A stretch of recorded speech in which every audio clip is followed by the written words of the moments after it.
Hello students, in this video I am going to explain the combination of resistance. So in my previous video already I explained about the resistance and on what factor the resistance is depend. Now in this class we will going to see how we can combine the resistance. Now resistance can be combined in two ways. One is your series, another will be parallel. Series and another will be your parallel. So we can say series combination of resistance and the parallel combination of resistance. Let's see the series combination of resistance. If you have the number of resistance, it can be any number of resistance. If it connected end to end, suppose I have here three marker, this is the resistance 1, this is the resistance 2 and this is the resistance 3. If I connect them to end like this, end to end, then it is called as a series combination of resistance. Now whenever you connect this one, you can see here every resistance has a 2 point. This is the first point, second point. This is also first point, second point for the second resistance. This is the first and second point of the third resistance. It means whenever we connect the resistance in series, it always has the 2 points. And whenever it has the 2 points, it always exists a potential difference. Electrostatic potential difference or simply electric potential difference.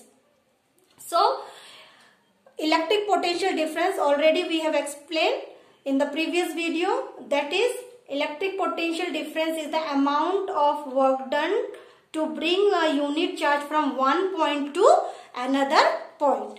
Now, let's do the series combination. So I am taking here only three resistance. You can take any number of resistance, R1, R2 and R3. And these three resistance I am connecting with the electric potential, that is your V. Now since R1 has a 2 terminal, R2 has a 2 terminal and R3 also 2 terminals. Whenever there are 2 points, there is a electric potential difference. So I can write here V1 for R1, V2 for R2 and V3 for R3. So, whenever you connect the resistance in series, you have different electric potential difference for different resistance. So, what we can get here? The total V, this V is equal to what? V1 plus V2 plus V3, sum of all the electric potential difference. So, here if you use the Ohm's law, what is Ohm's law? Ohm's law is V equal to Ri. So, if you write Ohm's law for the first potential, that is your R1I plus R2I plus R3I. Now you can ask me question that why the I is same for different resistance. Because here you can see it has only a single branch. It has a single branch, one line. So for the single branch or one line, the current flow to each and every resistance will be same. So take the I as a common, R1 plus R2 plus R3. So, V by I is equal to R1 plus R2 plus R3. So, V by I means R, it is equal to R1 plus R2 plus R3. So, this is the equivalent resistance in the series combination. If you have three resistors which is connected in series, then the total resistance of that circuit will be the sum of all the resistance. Let's see one example. Suppose I have the resistance. Okay, I will not draw. I just put the values. R1 equal to 2 ohm. R2 is equal to suppose 1 ohm. And R3 is equal to suppose 3 ohm. So what will be the RS?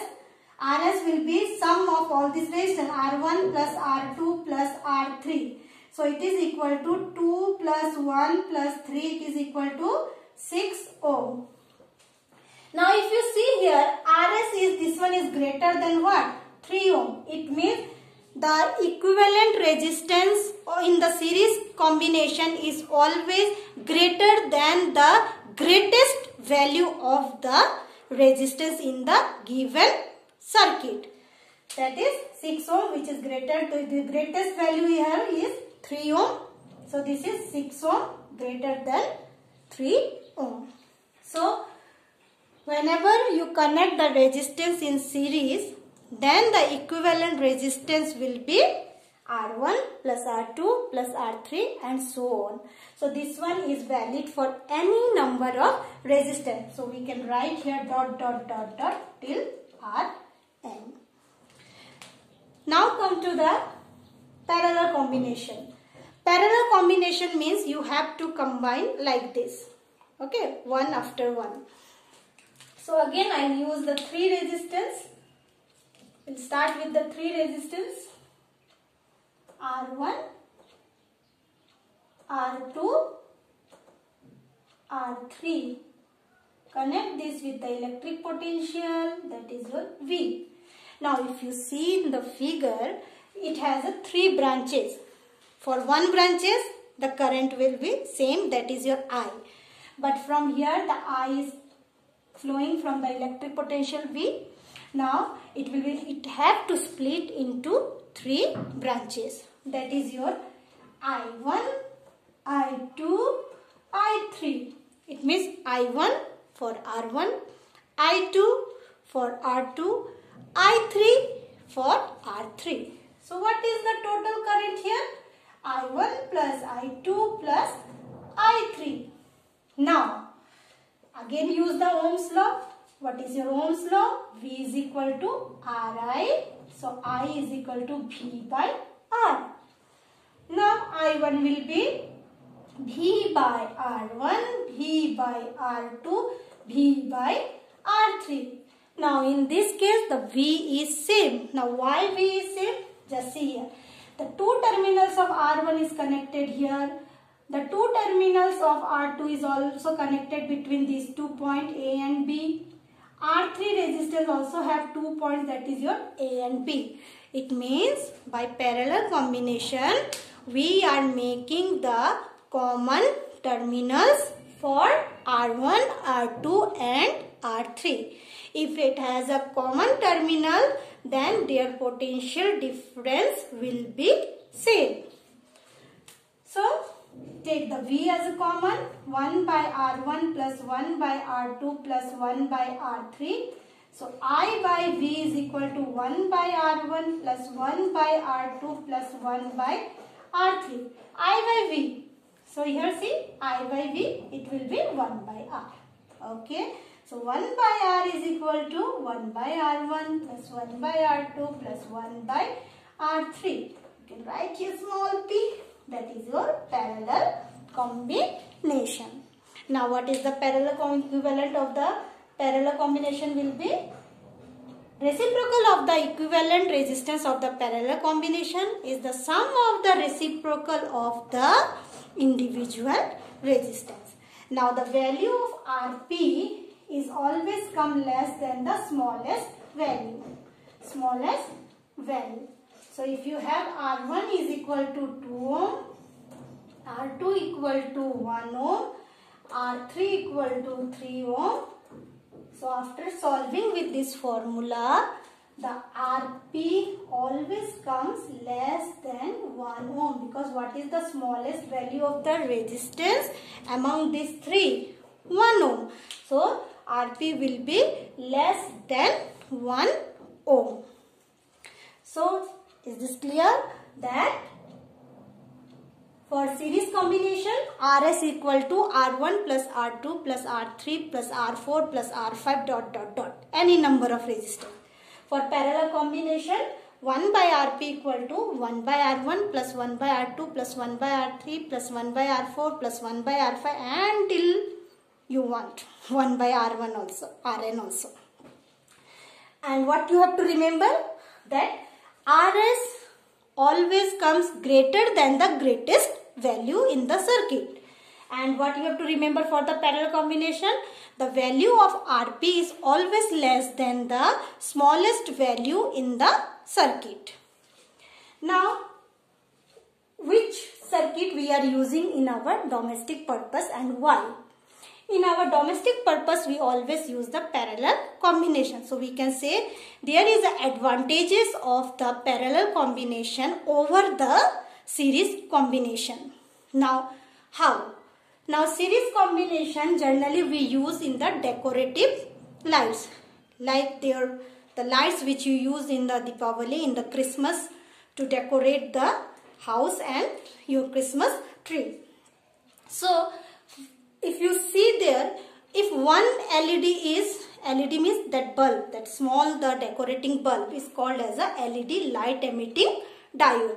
If one is get damaged, then the whole branch is going to be damaged. If one bulb is not glowing, then the rest other is also not working. Why? Because they are connected in series. Will this happen in the house? If your in the bulb of your one room is got damaged or it is not work, will the other room is also not work? No. Other rooms are still working, because in our home we use which resistance combination? Parallel combination. Now what are the advantages? First advantage is this one. If one device or one resistance is damaged, then the rest others are working in the parallel combination. Now you can see in the domestic purpose in your house that sometimes we need for some appliances we need a largest power and some for a very small power. For bulb also we need a very small amount of light, but for some refrigerator or some heater or something we need a high source of electric current. So it means in a parallel combination we can make the different switch to the different appliances. Suppose R1 is your heater, so make here one switch. R2 is your bulb, make here one switch. R3 is your refrigerator, then make one switch. Now see, every appliances you can give the different switch. If you open the R1, it means only your heater is working. If you switch on this one, it means bulb is working. If you switch on the third one, then it will be the refrigerator is working. And everyone getting the different amount of current, that is your I1, I2 and I3. So this is the greatest advantage of the parallel combination. So what is the advantage of the parallel combination? First, if one device is not working, the rest are working. Suppose here R1 is not working, no problem. R2 and R3 is still working. But if here R2 is not working, then R1 and R3 is also not working. Then in the series, we can make only one switch. Okay, if I switch on, then all will be glowing together. And if I switch off, then all will be off together. But in case of parallel combination, we can give the separate switch to separate appliances. So this is the advantages of parallel combination over series combination. Hope all of you have understand this series combination and parallel combination. With the help of this, we have to solve certain networks. That one we will solve in the next video. Thank you.